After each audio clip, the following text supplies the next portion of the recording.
أعوذ بالله من الشيطان الرجيم بسم الله الرحمن الرحيم الحمد لله رب العالمين الرحمن الرحيم مالك يوم الدين إياك نعبد وإياك نستعين اهدنا الصراط المستقيم صراط الذين أنعمت عليهم غير المغضوب عليهم ولا الضالين آمين أعوذ بالله من الشيطان الرجيم بسم الله الرحمن الرحيم الحمد لله رب العالمين والصلاة والسلام على أشرف الأنبياء والمرسلين وعلى آله وصحبه أجمعين ربي اشرح لي صدري ويسر لي أمري واحلل عقدة من لساني يفقهوا قولي أما بعد. Alhamdulillah, syukur kita kehadrat Allah SWT dengan limpah serta kurnia dapat kita bertemu pada hari Nuzul Quran, iaitu pada malam tadi adalah malam yang disyaharkan dalam negara kita sebagai malam menyati turunnya Al-Quran. Bagaimana Allah SWT telah menyebutkan kepada kita Syahrul Ramadan allazi unzila fihi al-Quran hudan lin-nasi wa bayyinatin minal huda wal furqan. Sadaqallahu azim. Bulan Ramadan itu adalah bulan yang diturunkan Allah Taala akan Al-Quran, yang menjadi petunjuk hudan lin-nas, menjadi petunjuk kepada sekalian manusia, wa bayyinatin minal huda wal furqan, dan menjelaskan di antara perbezaan yang batil dan yang benar. Dalam ayat ini jelas menunjukkan kepada kita bulan Ramadan itu adalah bulan turunnya Al-Quran, cuma tidak diberi khususan yang tepat bilakah Al-Quran itu diturunkan. Ada setengah pendapat ulama mengatakan 17 Ramadan turunnya di Gua Hira, dan ada juga ijma' ulama berpendapat bahawa nuzul Quran itu berlaku pada malam Lailatul Qadar, pada malam Lailatul Qadar yang turunkan daripada Lauh Mahfuz ke langit dunia, dan kemudian diturunkan secara beransur-ansur kepada Rasulullah SAW selama 23 tahun. Itu di antara yang kita baca, yang mafhum daripada ijma' ulama mengatakan bahawa nuzul Quran itu adalah turunnya Quran pada malam Lailatul Qadar. Pada malam Lailatul Qadar daripada langit, daripada Lauh Mahfuz ke langit dunia. Maknanya Allah Ta'ala turunkan Quran itu sekali turunnya, ataupun sebuku diturunkan, satu buah buku diturunkan, ataupun satu buah kitab, ataupun satu buah mushaf diturunkan. Kemudian Sayyidina Jibril pilih ikut isu semasa kepada Rasulullah SAW, diturunkan secara beransur-ansur selama 23 tahun. Dan kemudian disusun semula menjadi mushaf dia yang kita baca pada hari ini. Pada hari ini kita baca Al-Quran yang berbentuk mushaf yang terkandung dalam buku yang dicetak. Dan juga Allah SWT telah menyebutkan dalam surah Ad-Dukhan, Bismillahirrahmanirrahim, Hamim wal kitabil mubin inna anzalnahu fi lailatin mubarakatin inna kunna munzirin. Hamim. Hamim, hanya Allah Ta'ala yang maha mengetahui maksudnya. Demi kitab Al-Quran yang menjelaskan, wal kitabil mubin, demi kitab Al-Quran yang menjelaskan, inna anzalnahu fi lailatin mubarakah. Sesungguhnya kami turunkan Al-Quran ini pada satu malam yang diberkati. Inna kunna munzirin, dan sesungguhnya kamilah yang memberi peringatan. Ini jelas menunjukkan kepada kita bahawa Allah Ta'ala mengatakan malam diturunkan Quran ini adalah malam Lailatul Qadar. Itu yang pertama lah. Dan kemudian yang kedua, Allah Ta'ala sebutkan juga dalam surah Kahfi, yang selalu kita baca, Bismillahirrahmanirrahim, Alhamdulillahilladzi anzala ala abdihil kitaba wa lam yaj'al lahu iwaja qayyiman liyunzira ba'san syadidan min ladun wa yubashshiral mu'minin, ila akhir ayat. Allah Ta'ala menyebutkan kepada kita, maha suci, segala puji-pujian bagi Allah yang telah menurunkan kepada hamba-Nya Muhammad SAW Al-Kitab, iaitu Al-Quran. Walam yaj'al lahu iwaja, yang tidak ada kebengkokan dalam kitab itu, qayyima, yang memberi petunjuk ke jalan yang lurus. Maksudnya di sini bahawa penghususan diturunkan Quran itu kepada baginda Nabi SAW. Kemudian Rasulullah SAW diangkat sebagai sebaik-baik Rasul dan sebaik-baik Nabi dan menjadi penghulu para Rasul dan para Nabi. Sedangkan walaupun Nabi Adam itu bapa sekalian Nabi, tapi Nabi Adam tetap tunduk kepada Nabi Muhammad SAW kerana Nabi Muhammad telah diiktiraf sebagai sebaik-baik Nabi ataupun ketua ataupun penghulu para Nabi. Dan kemudian umat Muhammad disebut oleh Allah Ta'ala kuntum khaira ummatin ukhrijat linnas. Kamu adalah sebaik-baik umat yang pernah dikeluarkan di kalangan manusia. Ukhrijat linnas, iaitu yang dikeluarkan manusia. Ini umat Muhammad adalah umat yang sebaik-baik. Itu sebablah Ramadan itu dikenali sebagai madrasah.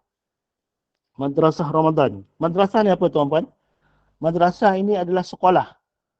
Kita disekolahkan. Kita disekolahkan pada bulan ini. Dan kemudian bila sekolah mesti ada buku kan? Maka Quran itu sebagai bahan rujukan yang nak dipelajari. Itu madrasah. Itu dikatakan madrasah. Sekolah. Sekolah pada bulan Ramadan. Siapa tak nak mengaji dan tak nak sekolah pada bulan Ramadan ni, dia dihukum. Dia didenda. Didenda berlari sekeliling padang ataupun didenda berjemur di panas matahari di padang. Kerana mereka tak nak mengikut perintah pengetua. Pengetua dah beritahu bila kamu masuk sekolah, kamu kena belajar betul-betul. Kamu kena ikut kata guru kamu. Kamu kena mengaji betul-betul. Itu dah dikatakan bila kita masuk madrasah Ramadan ini, kita keluar daripada sekolah itu dapat sijil. Kita keluar dapat sijil. Maksudnya, bila disebut dapat sijil itu, kita dapat berapa sijil dalam bulan Ramadan? Dapat 3 sijil. Bila kita mengaji di sekolah Ramadan ini dapat 3 sijil. Pertama, sijil rahmah. Sijil keberkatan. Yang kedua, sijil keampunan. Yang ketiga, sijil dibebaskan daripada api neraka. Kalau kita tak merebut peluang ini, kita belajar dalam Ramadan ini tak merebut peluang ini, alangkah ruginya. Kalau kita lihat kan, perkembangan yang terkini ni, kalau kita lihat perkembangan yang terkini lah, kalau kita pergi ke surau-surau tu, kita tengah separuh dah. Maknanya orang kita ni masa mula-mula berjihad tu semua bersemangat. Bila tengah-tengah tu semua dah mengundur diri dah. Dah mengundur diri sikit-sikit kan. Kemudian lari. Bulan 1/3 Ramadan yang akhir ni semua orang lari dah tak ada dah. Mereka berkumpul juga, tapi berkumpul di shopping komplek. Mereka berkumpul di mana? Di tempat-tempat membeli belah dan sebagainya. Kadang-kadang bukan beli apa pun nak tengok-tengok orang beli belah pun ada. Dan kemudian alasannya berbuka puasa di luar. Berbuka puasa di luar, alamatnya dengan tarawih-tarawih pun kita tak sertai kan. Okey, itu yang keduanya. Maksudnya Ramadan itu adalah madrasah, itu bulan sekolah bagi umat Islam. Dan di situ ada buku rujukannya, iaitu yang bernama Al-Quran Al-Karim. Dan kemudian Al-Quran ini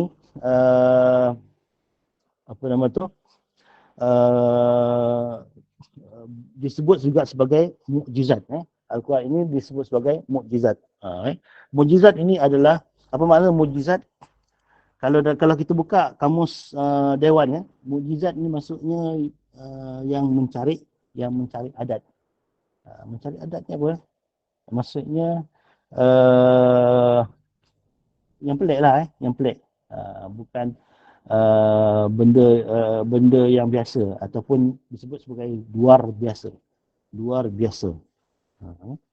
Kalau dalam bahasa Inggeris ni mukjizat disebut apa? Miracle. Miracle.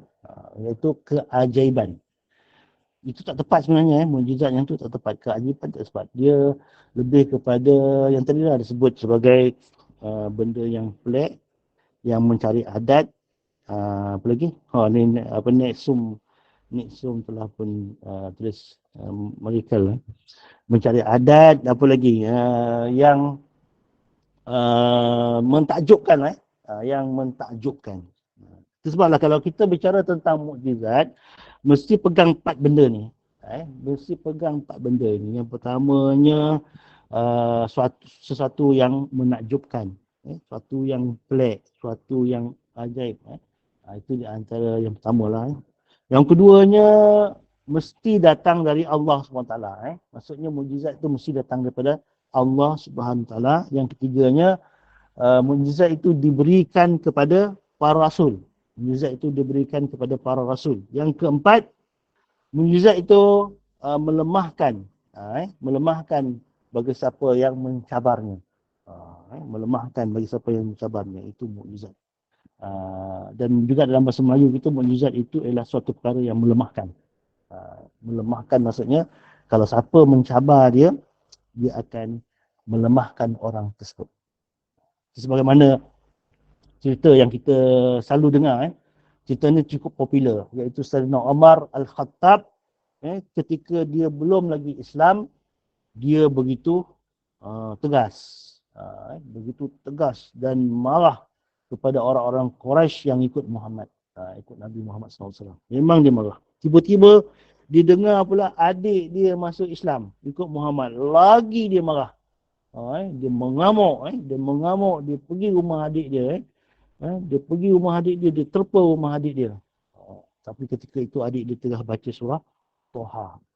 Surah Toha, dia dah nak rempuh pintu rumah adik dia, dia berhenti. Dia dengar dulu apa yang dibaca oleh adik dia.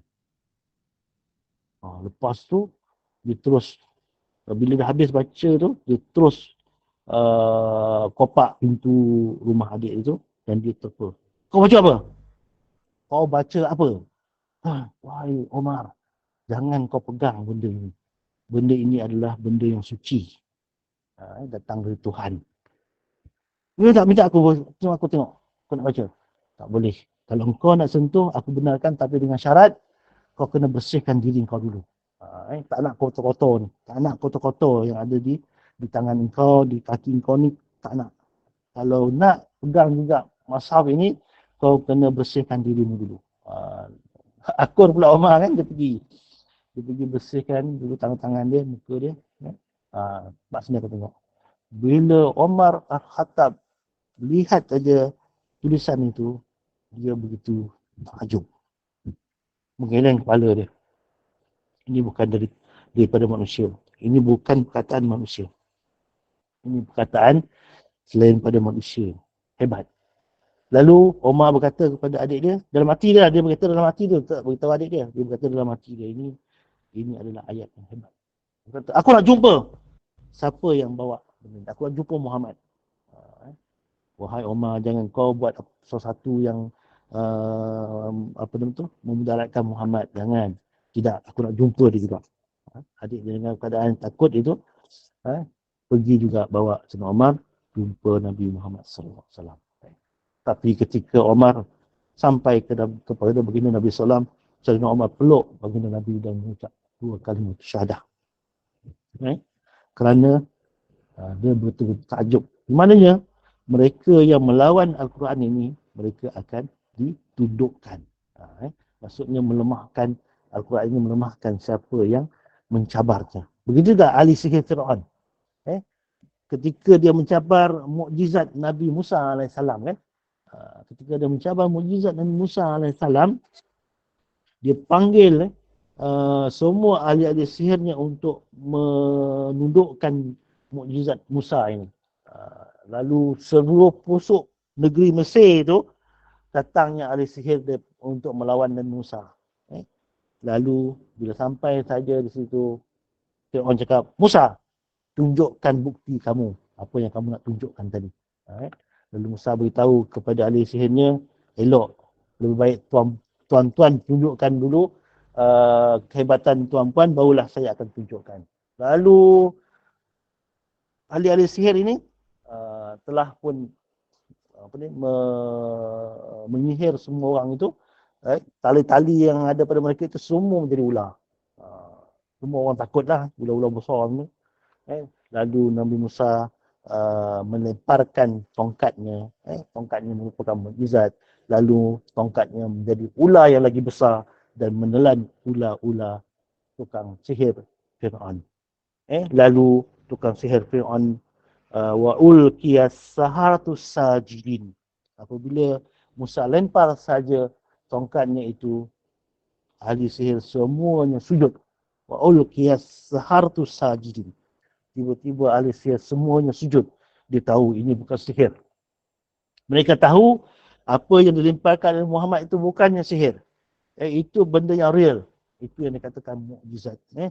Mereka berkata, qalu amanna bi rabbil alamin. Kami beriman dengan Tuhan sekalian alam. Rabbi Musa wa Harun. Iaitu Tuhan Musa dan Tuhan Harun. Sarat penitik ahli-ahli sihir Fir'aun itu telah memeluk agama Islam. Agama yang dibawa oleh Musa AS.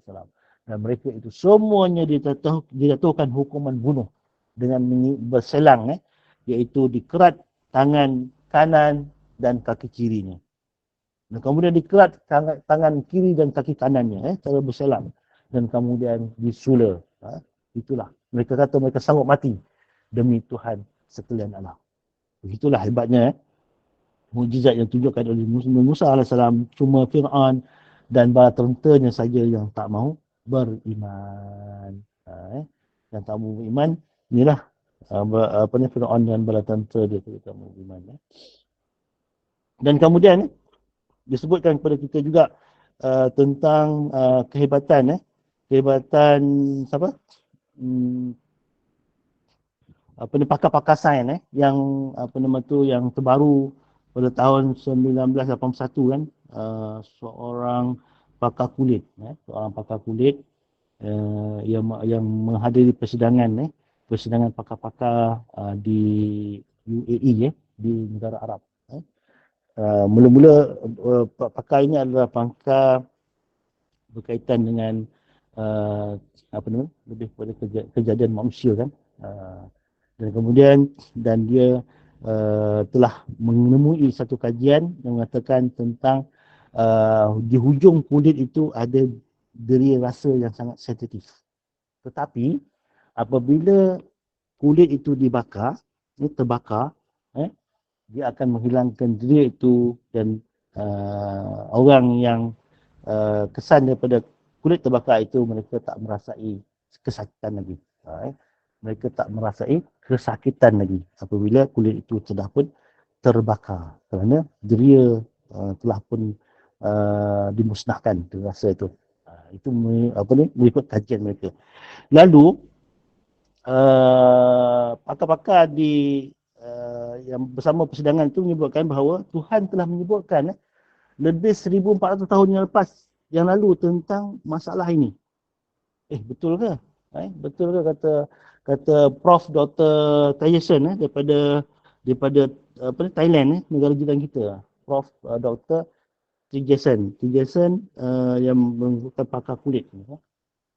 Betul ke? Dia tak pernah dengar pula kata dia. Lalu mereka baca ayat Quran, A'udzubillahi Innal ladzina kafaru bi ayatina sawfa nuslihim nara kullama nudidat juluduhum baddalnahum juludan ghayraha liyadhuqul azab innallaha kana azizan hakima. Sesungguhnya orang-orang kafir itu, kata Allah Ta'ala, yang kafir dengan ayat-ayat kami, sawfa nuslihim nara. Kami akan masukkan atau bakarkan dia ke dalam api neraka. Kullama nujizat juluduhum. Tak kala kulitnya telah terbakar, baddalnahum juludan ghairaha. Kami gantikan dengan kulit yang baru. Liyazuqul azab. Supaya mereka merasai azab yang berterusan. Innallaha kana azizan hakima. Sebenarnya Allah Ta'ala ini Tuhan yang maha berkuasa lagi maha bijaksana. Maknanya bijaknya Tuhan ini, bijaknya Allah Subhanahu Wa Ta'ala ini, dia lebih mengetahui tentang pengetahuan manusia. Bila disebut di situ siapa yang menyebut ayat itu? Itu ayat daripada kalam Tuhan. Ha, yang diambil daripada Muhammad sallallahu alaihi wasallam, seorang nabi yang ummi. Seorang nabi yang ummi ni maksudnya nabi yang tidak tahu membaca dan menulis. Kalau orang yang begitu, mustahil dia boleh menulis ayat yang sebegini indah, yang sebegini cantik. Yang juga menepati tentang kajian-kajian semasa. Maknanya di sini, kenapa Tuhan menggantikan mereka yang diseksa ke dalam neraka itu bila dah terbakar, kulit-kulitnya terbakar, kenapa diganti baru? Itu yang menjadi persoalan dia kan. Rupa-rupanya supaya mereka yang diseksa dalam neraka itu merasai kesakitan demi kesakitan yang berterusan, yang tak berkesudahan. Bila kita Allah penauzubillah min dzalik, bila mereka dimasukkan ke dalam api neraka, mereka akan diseksa. Bila diseksa itu akan dibakar. Bila dibakar, kulit-kulit mereka akan terbakar, hancur badan mereka dan kemudian dikembalikan pulih. Dan kulit itu diberi kulit yang baru supaya mereka merasai lagi kepedihan yang bersangatan itu. Itulah mengatakan bila dibuat kajian oleh Prof. Dr. Tegeson ini, dia mengatakan bahawa memang sebenarnya apa nama tu, Prof. Dr. Kit Elmore pernah mengatakan dalam buku dia bahawa kebanyakan apa yang dikaji oleh saintis ini bertepatan apa yang disebutkan oleh Al-Quran. Telah disebutkan oleh saintis barat yang lain bahawa memang apa yang dikaji oleh saintis-saintis barat ini bertepatan dengan apa yang disebutkan dalam Al-Quran. Di antaranya ialah tentang Fir'aun yang ditenggelamkan oleh Nabi Musa AS bersama ketika menyerang Nabi Musa AS itu, ditenggelamkan oleh Allah Ta'ala, dan kemudian disebutkan dalam Al-Quran bahawa jasadnya dikekalkan.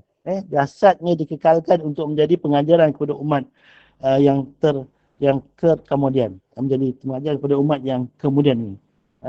Sebenarnya pada zaman Rasulullah, pada zaman sahabat, pada zaman tabi'in, pada zaman tabi'in, pada pemerintahan khalifah, tak jumpa lagi tu apa yang disebutkan oleh Allah Ta'ala tentang ayat itu.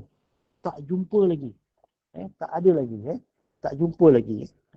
Kalau tak silap Ustaz, ayat itu dalam surah Yunus. Surah Yunus ayat 90. Kita tengok dulu. Ayat 91 sebenarnya. Buka surah Yunus.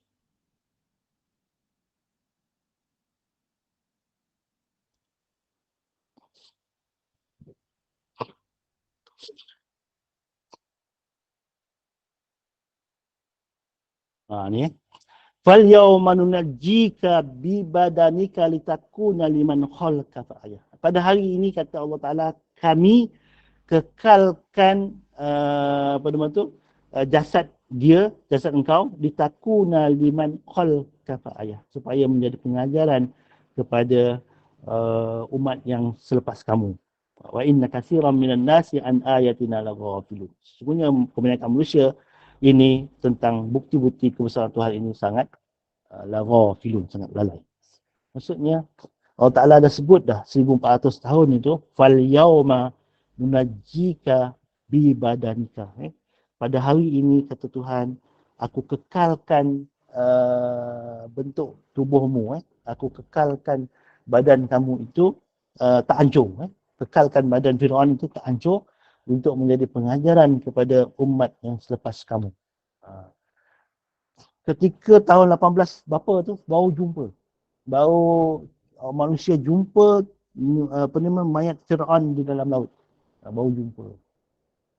Bayangkanlah dah 1000 tahun disebut, baru dapat dikaji, baru dapat dijumpai. Kalau Nabi Muhammad SAW yang menyebutnya sendiri, mana Nabi Muhammad SAW tahu kan tentang kisah ini kan? Mana Nabi Muhammad tahu tentang tubuh badan Fir'aun itu dikekalkan. Itu menunjukkan bahawa ahli saintis mengatakan bahawa ini bukan kerja manusia, ini kerja Tuhan. Siapa? Dia adalah Tuhan yang Maha Esa. Kebanyakan mereka semua beriman dengan kajian-kajian tersebut. Begitu juga kalau kita membaca tentang apa yang disebutkan pada tahun 1977 1977 gereja telah melantik Dr. Gary Miller ini untuk mengkaji Quran dan mencari kelemahan-kelemahan umat Islam ini. Nak cari Quran ni dan mengkaji untuk mencari kelemahan dia.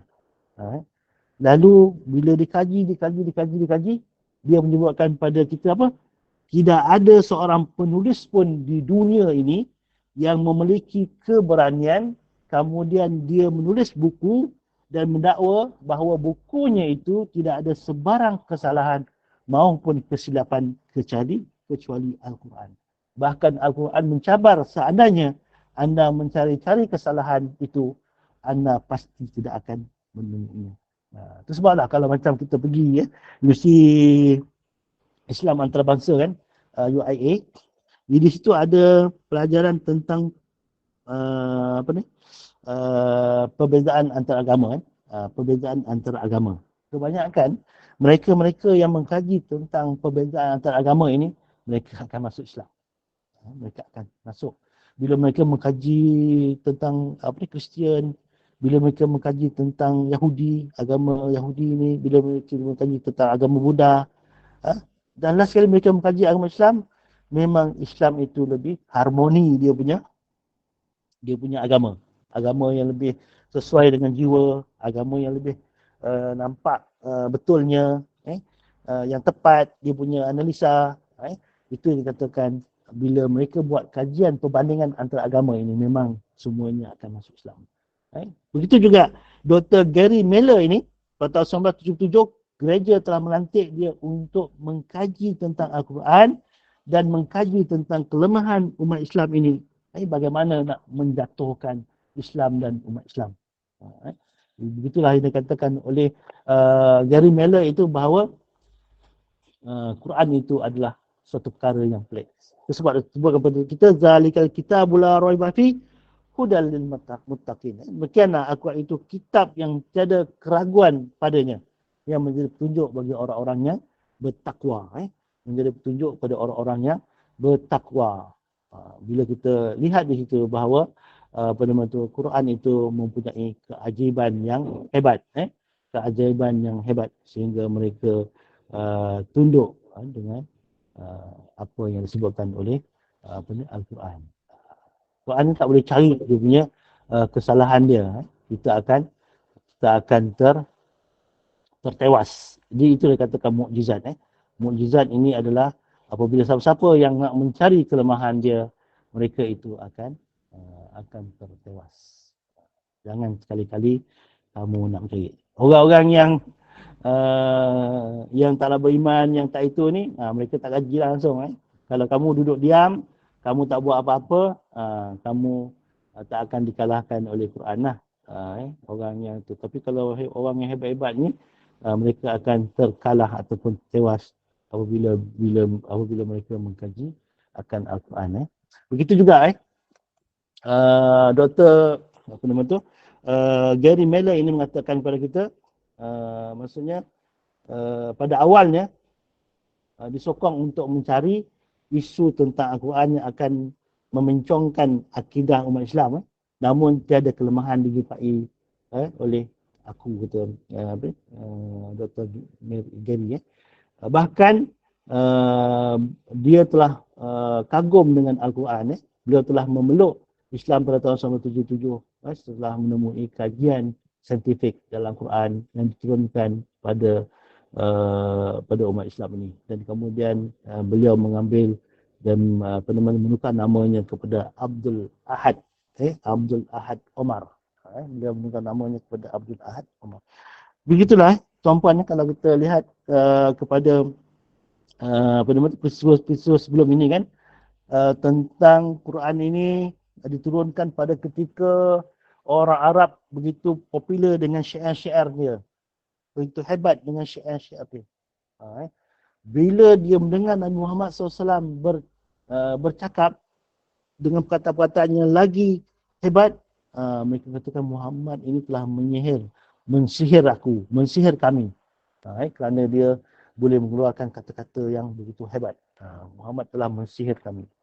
Lalu Allah Ta'ala telah mencabar mereka. Kalau mereka itu boleh tulis Quran tu, persilakan. Persilakan.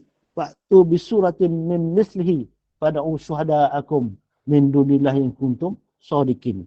Maka datangilah, kata Allah Ta'ala, satu surah daripada Al-Quran itu dan panggillah pembantu-pembantu kamu. Kalau kamu orang-orang yang benar. Kalau kamu orang-orang yang hebat. Panggillah pembantu-pembantu kamu. Begitu juga disebutkan kepada kita, kulla inistama'atil ins wal jinnu ala ayyatu bimisli hadzal Qur'an la ya'tuna bimislihi walau kana ba'duhum bi ba'din zahira. Maksudnya katakanlah, wahai Muhammad, sesungguhnya jika sekalian manusia dan jin berhimpun dengan tujuan hendak membuat dan mendatangkan sebanding dengan Al-Quran ini, mereka tidak akan dapat membuat dan mendatangkannya sebanding dengannya walaupun mereka membantu sesama sendiri. Maknanya kumpulan manusia dan jin ini untuk membuat sesuatu yang sama sebanding dengan Al-Quran itu, maka mereka tak mampu. Kemudian Allah Ta'ala turunkan surah yang paling pendek. Bismillahirrahmanirrahim. Inna a'wainakal kautsar fasalli li rabbika wanhar inna syani'aka huwal abtar. Walaupun pendek tapi maknanya begitu luas sekali. Begitu hebat sekali. Bila mereka mendengar akan ayat ini, mereka terpegun. Ini bukan manusia yang buat. Kita ini orang Melayu, kita tak dapat merasai tentang ketakjuban penulisan Al-Quran tersebut. Kita tak mampu untuk mengetahui tentang kehebatan susun kata penulisan Al-Quran. Sekarang kita bukan orang Arab. Tapi orang Arab, mereka mengakui bahawa ini bukan tulisan manusia. Ini adalah tulisan Tuhan. Itu disebutkan kalamullah. Kalam Allah Subhanahu Wa Taala. Bila kita disebut sebagai kalam Tuhan, apa kita nak buat? Adakah kita biarkan dia begitu saja tanpa kita mengambil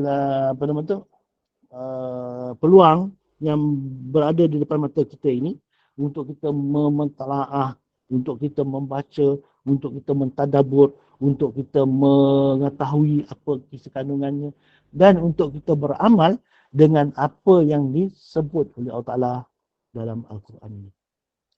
Alangkah ruginya kalau kita tak ambil peluang ini, peluang yang begitu besar di depan mata kita. Yang mana Dr. Gary Miller ini mengatakan bahawa ada satu buku yang orang tak faham maknanya tetapi dibaca berkali-kali. Ada satu buku yang mereka tak faham maknanya tapi mereka membaca berulang-ulang. Mereka menghafalnya, mereka mendetailkan dia punya bacaan dia. Mereka daripada muda sampai ketua mereka membetulkan bacaan. Membetulkan bacaan, sebutan dia. Tapi tak faham mana. Membetulkan sebutan dia, membetulkan dia punya bacaan dia. Dan kemudian setiap kalimah ataupun setiap hurufnya ada dibicarakan dengan begitu detail sekali. Itulah Al-Quran. Cuba kita bayangkan tuan-tuan, alif. Bila bicara tentang alif saja, dengan begitu panjang sehingga 2 muka surat, boleh orang sebut tentang alif. Ba, ta. Maksudnya sampai 20 berapa huruf tu? 28 huruf, 29 huruf tersebut, kita boleh buat satu buku. Baru tentang alif bata saja. Belum lagi membicarakan tentang isi kandungan Al-Quran itu. Apa yang dikatakan zalikal kitabul la raiba fi hudal lil muttaqin, menjadi petunjuk bagi orang-orang yang bertakwa. Bila kita melihat tafsirannya lagi panjanglah. Sedangkan alif bata itu saja pun panjang. Dan juga orang tua-tua tak malu untuk belajar walaupun alif bata ini ya, tak malu sebab dia adalah mempunyai kelebihan yang sangat hebat, kelebihan sangat tinggi.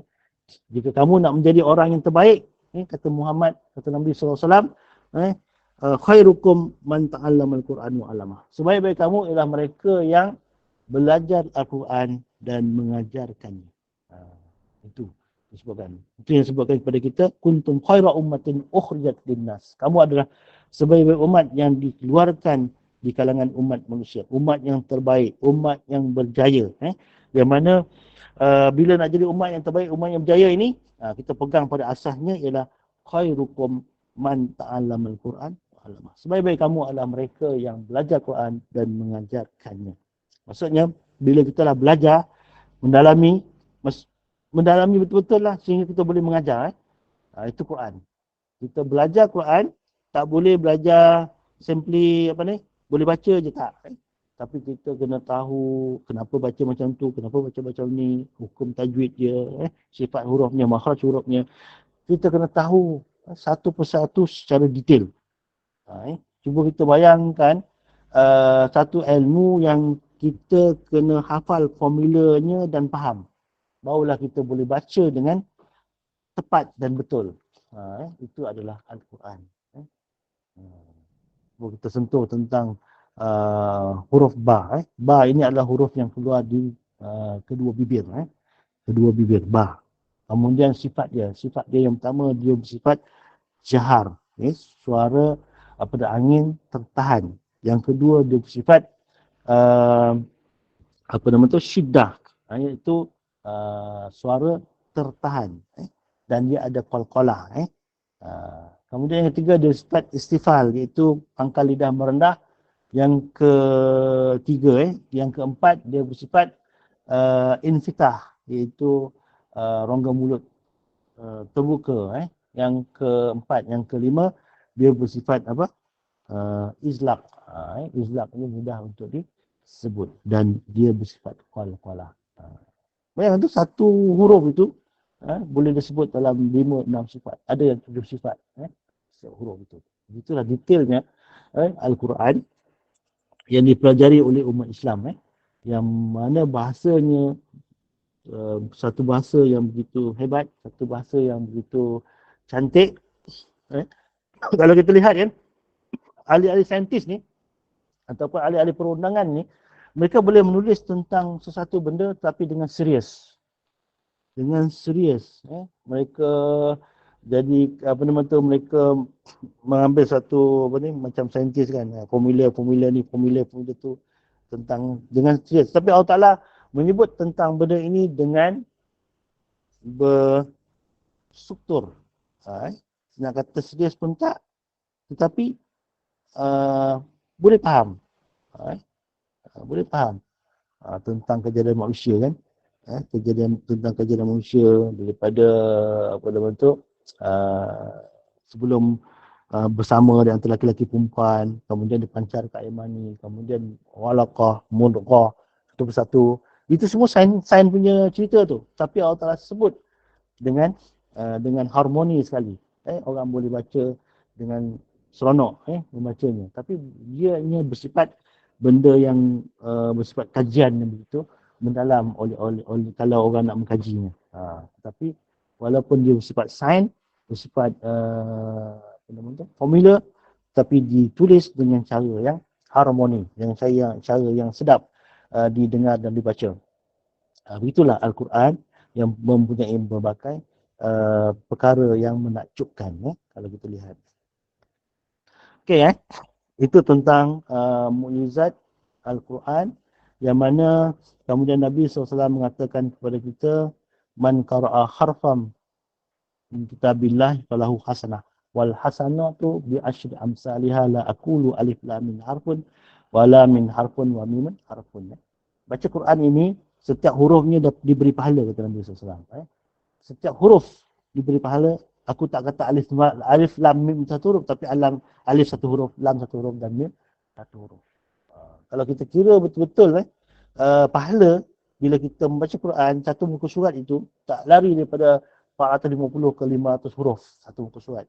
Maknanya kalau satu juzuk ada 20 muka surat lebih, 20 muka surat kalikan dengan 500, maknanya di situ lebih kurang berapa ribu tu, 10,000. Lebih kurang 10,000 huruf. Digandakan pahalanya 10 lagi. Maknanya satu juzuk itu kita boleh dapat 100,000 pahala. Dengan baca Qurannya, kita dapat 100,000 pahala. Satu juzuk itu, kalau tanya kawan-kawan yang tadarus kan, berapa lama dia boleh baca satu juzuk? Dalam sejam, tak apa sejam satu juzuk.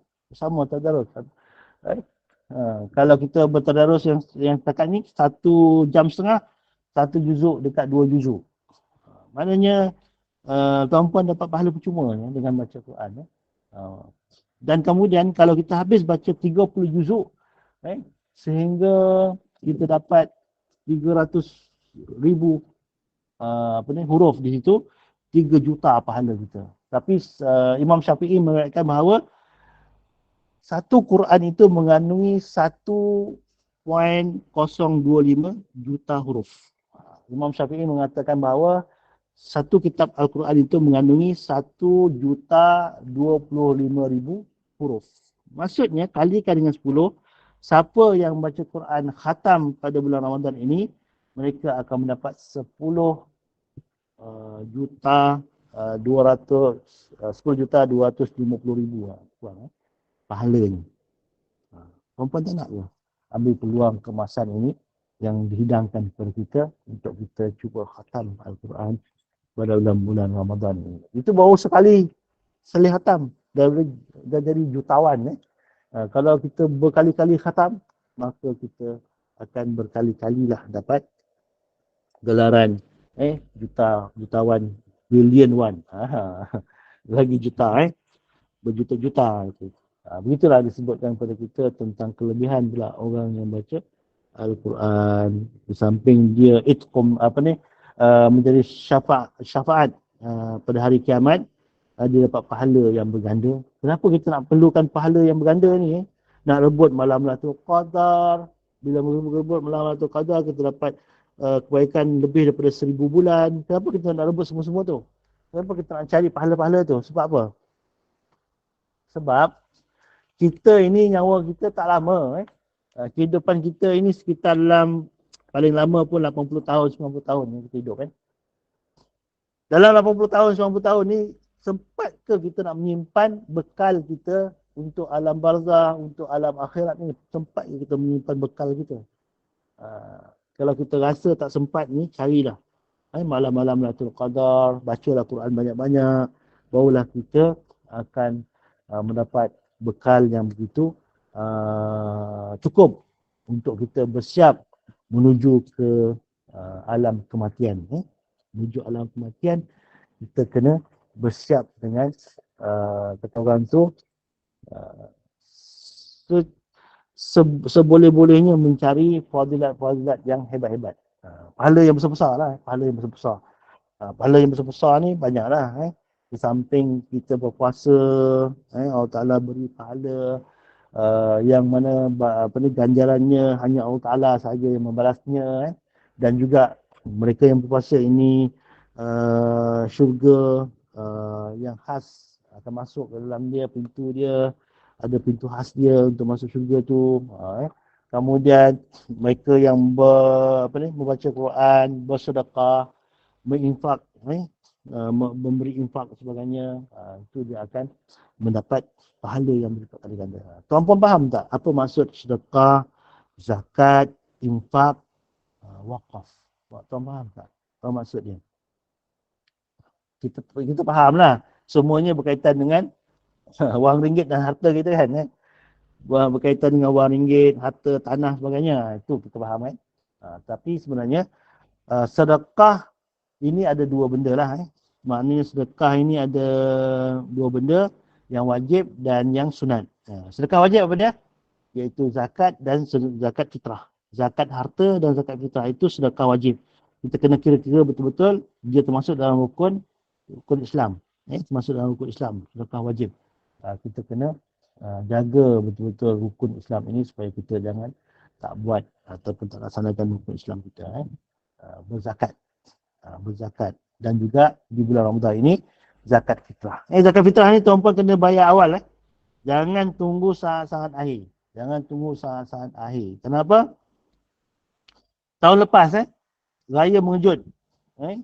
Semua laman web pusat zakat di seluruh Malaysia ini jam. Terutama sekali Selangor. Selangor kerugian, lembaga zakat Selangor kerugian 2 juta kerana ramai orang-orang Selangor ini membayar zakat di luar daripada Selangor. Iaitu membayar zakat fitrah itu di Sabah, membayar zakat fitrah di Sarawak. Kerana apa? Lain-lain dekat Semenanjung ni semua jam. Kerana ramai sangat orang berurusan untuk bayar zakat. Takut tahun ni raya mengejut juga. Takut tahun ni raya mengejut. Sebab apa? Viral mengatakan bahawa anak bulan itu dah cukup kematangannya pada 29 Ramadan. Maksudnya kita raya bukan lepas 30 Ramadan. Maksudnya 30 Ramadan dalam kalender kita menjadi satu Syawal. Itulah yang kata viral kan. Tapi benda ini jangan kita tak ambil perhatian. Yang pentingnya ialah bayar dulu zakat fitrah kita lebih awal. Kemudian yang kedua, yang pentingnya ialah khatam Quran itu lebih awal.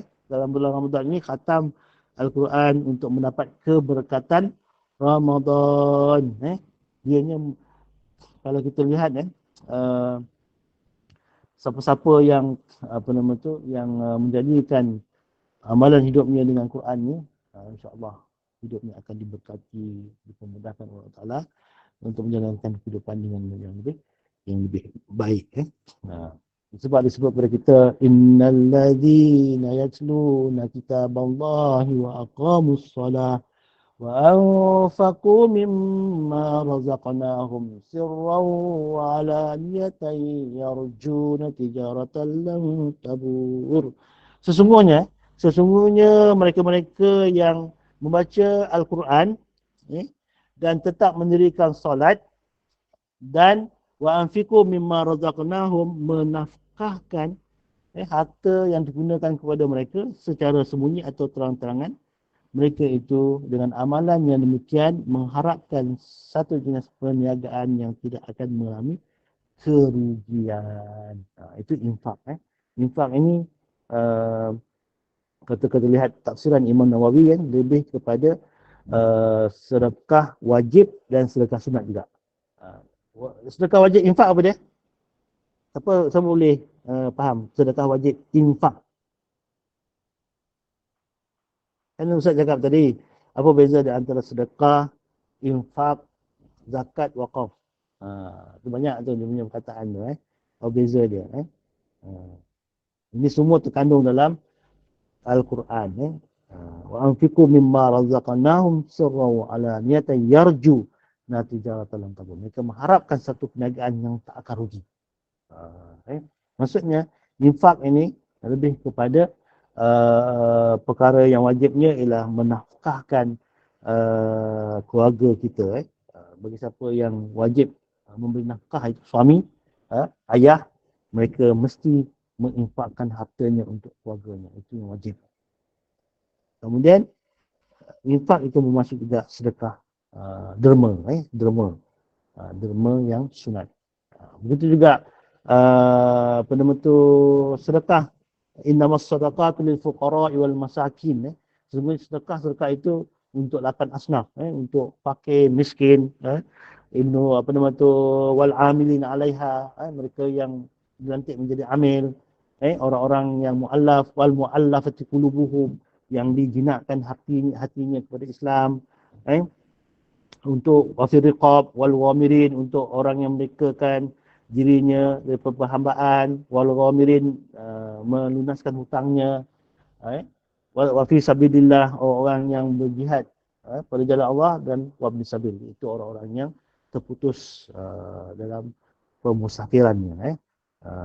Zalika fardun minallah, maka itu adalah fardu. Itu katakan zakat. Maka itu adalah fardu pada orang-orang Islam. Kemudian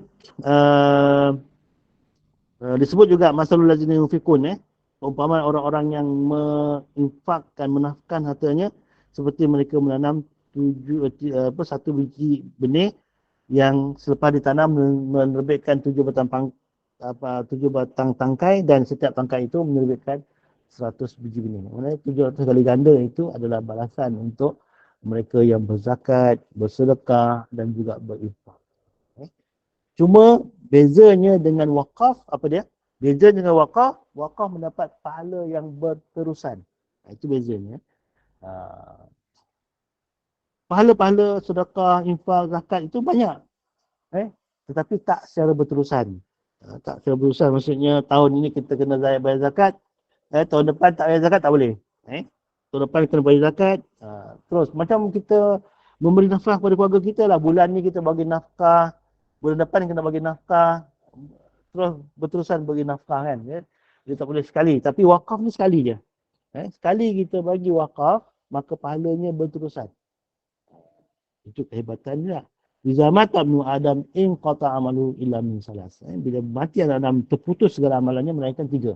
As-sadaqatul jariyah. Imam Nawawi katakan sedekah jariyah itu adalah orang yang mewakafkan harta. Mewakafkan harta ini sama ada berbentuk harta yang berkaitan dengan tanah ke bangunan ke diwakafkan, mereka mendapat pahala yang berterusan. Begitu juga mereka yang mewakafkan duit dia menjadi wakaf tunai juga mendapat pahala yang berterusan. Sebab apa? Wakaf tunai ni mereka tak terus belanja kan. Duit itu akan didepositkan, akan dilaburkan. Keuntungan daripadanya itu dinamakan manfaat wakaf. Itu yang akan dibelanjakan untuk maslahat umat Islam, sama ada mereka fakir, miskin ataupun yang lain-lain. Maslahat umat Islam itu maksudnya wakaf ni dia boleh gunakan dengan pelbagai. Kalau macam zakat, dia khusus untuk asnaf tu saja. Keperluan-keperluan asnaf sahaja. Ada golongan yang layak menerima zakat.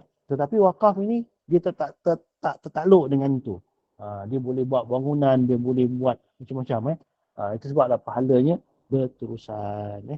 Tuan-puan boleh pilih lah antara benda-benda yang disebutkan dalam Al-Quran ini untuk sebagai amalan dalam kehidupan kita. Itulah dikatakan bahawa Al-Quran ini menurunkan semua perkara yang menjadi petunjuk untuk kita supaya kita dapat hidup sebagai Muslim yang sebenarnya. Sebagai Muslim sebenarnya. Bagaimana yang disebutkan kepada kita daripada hadis Nabi SAW. Nabi SAW menyebutkan kepada kita ada seorang badui itu, kata Nabi SAW datang kepada dia. Man asbaha minkum al-yawm sha'iman qala Abu apa nama tu datang kepada dia. Berkatalah kepada dia tentang 3 benda.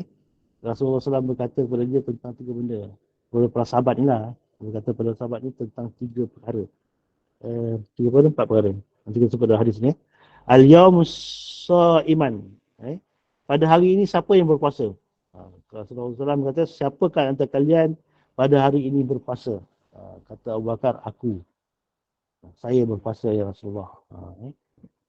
Kemudian baginda bertanya lagi, siapa di antara kalian al-yawm janazah, mengiringi janazah? Abu Bakar cakap, saya Rasulullah. Baginda kembali lagi bertanya, siapakah di antara kalian yang hari ini memberi makan orang miskin? Maka Abu Bakar berkata, saya Rasulullah. Lalu baginda berkata, siapa di antara kalian yang hari ini sudah mengunjungi orang sakit? Lalu Abu Bakar mengatakan lagi sekali, saya Rasulullah. Maka Rasulullah SAW bersabda, tidaklah ciri-ciri itu terkumpul pada seorang melainkan dia pasti akan masuk syurga. Maksudnya di samping itu kita kena amalkan 4 perkara lah, 4 benda ini. Yang pertamanya berpuasa. Selalu bila habis Ramadan ini kita amalkanlah puasa sunat Isnin Khamis. Kemudian puasa bulan Syawal, 6 hari Syawal. Kemudian amalkanlah untuk bila kematian kita mengiringi jenazah. Mengiringi jenazah ini maksudnya sampai ke kuburan kita iringi. Kemudian yang ketiganya iaitu memberi makan orang miskin. Dan yang keempatnya menziarahi orang sakit. Itu di antaranya lah apa yang disebutkan kepada kita untuk kita jadikan amalan dalam kehidupan kita seharian. Taraktu fikum amrain. Kata Rasulullah, aku tidak tinggalkan kepada kamu melainkan 2 perkara. Dan tadillu abada. Bila kita beramal dengannya, kita akan tak akan sesat selama-lamanya. Iaitu kitabullah, Al-Quran wa sunnati. Iaitu kitab Allah Ta'ala, Al-Quran dan sunnahku. Maka kita jadikanlah kesempatan ini untuk kita bersama-sama menjadikan Al-Quran itu sebagai bukan saja panduan dalam kehidupan kita, menjadi amalan dalam kehidupan kita juga, dan juga menjadi perkara yang kebiasaan untuk kita rutin dalam harian keluarga kita untuk baca Al-Quran. Okey, ada pertanyaan sebelum kita mengakhiri kuliah khas Nuzul Quran ini? Ustaz, salam Ustaz. Tadi Ustaz ada cakap pasal infak, sedekah, apa zakat tu semua kan? So infak ni apa nafkah untuk keluarga Ustaz? Infak Saya ini masih lagi tak faham lagi. infak ini adalah benda wajib dan benda sunat juga. Infak benda yang wajib adalah nafkah kepada keluarga lah. Itu sebab perkataan nafkah itu juga diambil daripada infak. Nafkah ini apa dia? Nafkah ini adalah pemberian harta ataupun pemberian apa nama tu? Bulanan untuk keluarga. Bulanan lah, pemberian bulanan untuk makan minum, tempat tinggal anak dan juga tanggungan kita lah, tanggungan kita. Itu dikatakan nafkah. Dia ambil daripada perkataan infak. Bila diambil daripada perkataan infak ini, dia macam satu apa nama tu? Benda yang ada pengasingan sedikit lah. Tapi sinonim di antara sedekah dan infak ni sinonim dia punya pengertian dia. Cuma ada perbezaannya. Kita tak pernah cakap aku sedekah untuk keluarga ku, tak ada. Aku infak ataupun nafkah untuk keluarga ku. Itu kataan infak tu. Kemudian nafkah ini ataupun infak ini disebut juga sebagai derma. Infak sebagai derma. Itu orang keliru sedekah apa? Sedekah ini ada yang wajib dan sunat.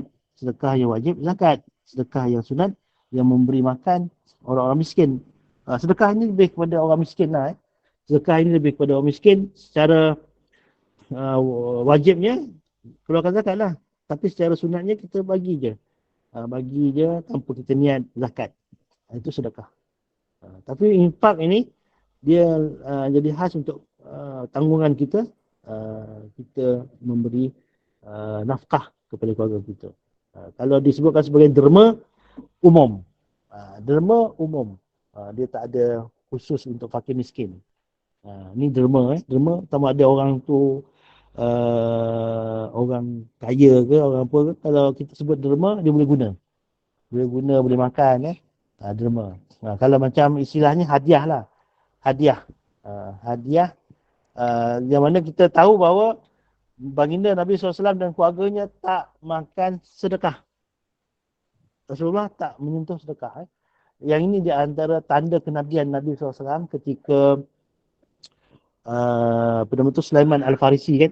Sulaiman Al-Farisi nak mengetahui tentang betulkah Nabi Muhammad itu Nabi akhir zaman, syaratnya mesti nak tahu dia tak makan sedekah. Lalu Sulaiman Al-Farisi dia sedekahkan korma kepada Nabi dan para sahabat. Nabi SAW sebutkan kepada sahabat, sila makan sedekah daripada orang ini.